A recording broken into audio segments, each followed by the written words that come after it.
Lucknow super giant বনাম মুস্তাফিজের Chennai super Kings আইপিএলের 34তম ম্যাচের আগেই ফলাফল ফাঁস।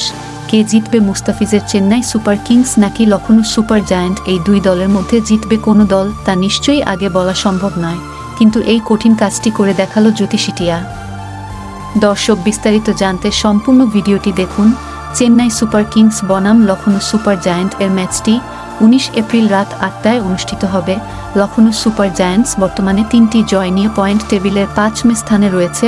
ইন্ডিয়ান প্রিমিয়ার লিগে লখনৌ সুপার জায়ান্টসের হয়ে সর্বোচ্চ রান স্কোরার হলেন নিকোলাস পুরান, তার নামে 223 রান। লখনৌ সুপার জায়ান্টসের হয়ে সর্বোচ্চ উইকেট শিকারী হলেন যশ ঠাকুর, তার উইকেট সংখ্যা 7টি। লখনৌ সুপার জায়ান্টস তাদের আগের ম্যাচে কলকাতা নাইট রাইডার্সের কাছে 8 উইকেটে হেরেছে। এদিকে চেন্নাই সুপার কিংস বর্তমানে 4টি জয় নিয়ে পয়েন্ট টেবিলের 3য় স্থানে রয়েছে। ইন্ডিয়ান প্রিমিয়ার লিগে চেন্নাই সুপার কিংসের হয়ে সর্বোচ্চ run scorer Shivam Dube 242 run করেছেন। ইন্ডিয়ান প্রিমিয়ার লিগে চেন্নাই সুপার কিংসের সর্বোচ্চ উইকেট শিকারী হলেন মুস্তাফিজুর রহমান, 5 ম্যাচে শিকার করেন 10 উইকেট। চেন্নাই সুপার কিংস তাদের আগের ম্যাচে মুম্বাই ইন্ডিয়ান্সের বিপক্ষে 20 রানে জিতেছে। এদিকে চেন্নাই সুপার কিংস বনাম লখনৌ সুপার জায়ান্টের ম্যাচের আগে ফলাফল ফাঁস করল জ্যোতিষী টিয়া পাখি।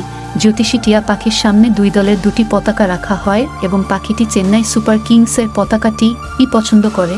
যদিও এইরকম ভবিষ্যৎবাণী বিশ্বাস করা ঠিক নয়, তো দর্শক, আপনার কি মনে হয় দুই দলের মধ্যে কে জিতবে? জানিয়ে দিন আপনার মতামত কমেন্ট বক্সে।